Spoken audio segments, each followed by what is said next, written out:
Hai guys, balik lagi di channel Detective Movie. Kali ini kita bakal bahas film yang powerful banget. Judulnya Wajdah. Film ini bukan sekadar cerita anak kecil pengen punya sepeda, tapi lebih dari itu. Ini tentang mimpi, keberanian, dan perlawanan terhadap norma yang ada. Penasaran? Dijamin bikin kamu termotivasi dan berpikir. Tonton terus video ini sampai habis. Adegan film ini dimulai di sebuah sekolah khusus perempuan di Riyadh, Arab Saudi. Di tengah kesibukan murid-murid yang seragam dalam pakaian dan perilaku, ada seorang gadis bernama Wajdah. Dia berbeda dengan sepatu Converse hitamnya yang usang dan kepribadiannya yang keras kepala. Wajdah menonjol di antara teman-temannya. Dia sering mendapat teguran dari kepala sekolah yang kaku, Ibu Hussa, karena melanggar aturan kecil yang dianggap serius. Tapi Wajdah tidak peduli.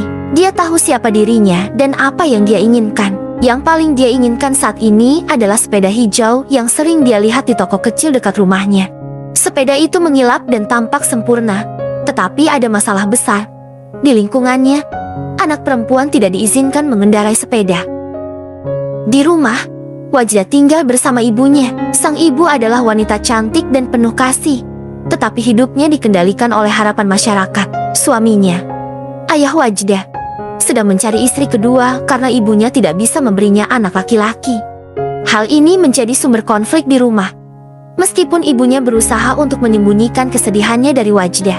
Suatu hari, Wajdah melihat ibunya menangis sendirian setelah berbicara di telepon dengan ayahnya. Dia bilang dia mencintaiku, tapi dia tetap menikah lagi, keluh sang ibu dengan suara lirih. Wajdah tidak mengerti mengapa ibunya tetap bertahan dalam situasi seperti itu. Sementara itu, Wajdah punya seorang teman bernama Abdullah, seorang anak laki-laki yang tinggal di lingkungan yang sama. Abdullah sering menggodanya, tetapi mereka sebenarnya sangat dekat. Suatu hari, Abdullah menunjukkan sepedanya dan menantang Wajdah untuk berlomba dengannya. "Bagaimana aku bisa berlomba kalau aku tidak punya sepeda?" kata Wajdah. "Kalau begitu, belilah sepeda, tapi aku tetap akan menang," jawab Abdullah sambil tertawa.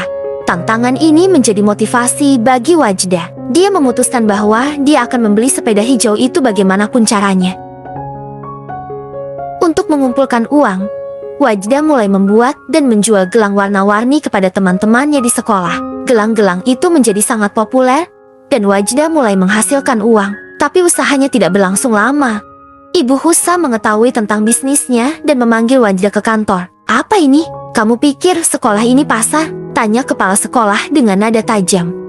"Tapi saya hanya mencoba menghasilkan uang sendiri," jawab Wajdah dengan polos. "Anak perempuan tidak mencari uang, itu tugas suami atau ayah mereka," balas Ibu Hussa dengan dingin. Semua gelangnya disita, dan Wajdah harus mencari cara lain untuk mengumpulkan uang. Ketika sekolah mengumumkan lomba menghafal Al-Quran dengan hadiah uang tunai yang besar, Wajdah melihat ini sebagai kesempatan emas. Meskipun dia bukan anak yang dikenal religius, dia memutuskan untuk berpartisipasi demi mendapatkan uang untuk membeli sepeda itu. Dia mulai berlatih keras setiap malam, menghafal ayat-ayat Al-Quran dengan tekun. Sang ibu, meskipun awalnya ragu, akhirnya mendukungnya setelah melihat keseriusannya. Sementara Wajdah berjuang untuk memenangkan lomba, situasi di rumah semakin rumit. Ayahnya akhirnya menikah lagi, meninggalkan ibunya dengan hati yang hancur. Suatu malam, Wajdah melihat ibunya duduk sendirian di ruang tamu. "Kenapa kita harus bergantung pada ayah? Kita bisa hidup sendiri," kata Wajdah. "Tapi di dunia ini, seorang wanita tanpa suami bukan siapa-siapa," jawab ibunya dengan nada sedih. Dialog ini memperlihatkan perbedaan pandangan antara ibu dan anak. Sang ibu merasa terjebak oleh norma-norma masyarakat, sementara Wajdah ingin melampaui batasan tersebut. Hari lomba tiba. Di depan seluruh siswa dan guru, Wajdah melafalkan ayat-ayat Al-Quran dengan percaya diri dan ketenangan. Semua orang, termasuk Ibu Hussa, terkejut dengan kemampuannya. Ketika diumumkan sebagai pemenang, Wajdah merasa semua usahanya terbayar. Namun, kebahagiaannya tidak berlangsung lama. Saat Wajdah meminta hadiah uangnya, kepala sekolah mengumumkan bahwa uang itu akan didonasikan untuk membantu rakyat Palestina. "Tapi itu hadiah saya," protes Wajdah. "Kamu harus belajar berkorban untuk sesuatu yang lebih besar," jawab Ibu Hussa dengan dingin. Wajdah pulang dengan hati yang hancur. Semua usahanya tampak sia-sia. Ketika Wajdah sampai di rumah, ia menemukan kejutan besar. Ibunya, yang selama ini menentang keinginannya, telah membeli sepeda hijau itu untuknya. Aku tidak ingin kamu tumbuh seperti aku, terjebak dalam dunia yang hanya melihat kita sebagai istri dan ibu, kata ibunya. Aku ingin kamu punya kebebasan untuk bermimpi. Momen ini sangat mengharukan. Sang ibu, yang selama ini merasa tidak berdaya, akhirnya mengambil langkah besar untuk mendukung. Keesokan harinya, Wajda akhirnya mengendarai sepedanya di jalanan Riyadh bersama Abdullah.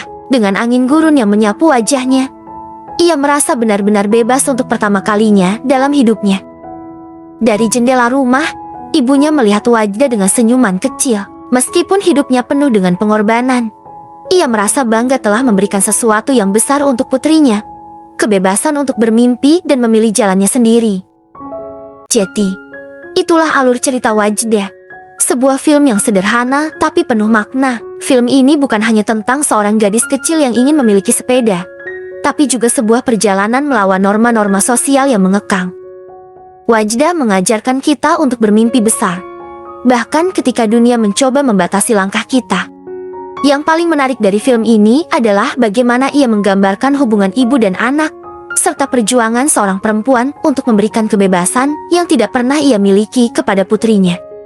Dan sepeda hijau itu lebih dari sekadar kendaraan. Itu adalah simbol harapan, kebebasan, dan keberanian untuk mengejar mimpi, apapun rintangannya. Endingnya begitu emosional, ketika Wajda akhirnya mendapatkan sepedanya. Bukan karena usahanya sendiri, tapi karena dukungan ibunya yang akhirnya memilih untuk mendobrak batasan. Nah, kalau kalian suka cerita yang penuh makna dengan latar budaya yang jarang diangkat di layar lebar, Wajda adalah film yang wajib kalian tonton. Dan buat kalian yang sudah nonton, gimana? Apa bagian favorit kalian dari film ini? Yuk, share di kolom komentar. Jangan lupa like, subscribe, dan nyalakan lonceng notifikasinya biar kalian nggak ketinggalan cerita-cerita film seru lainnya. Sampai jumpa di video berikutnya.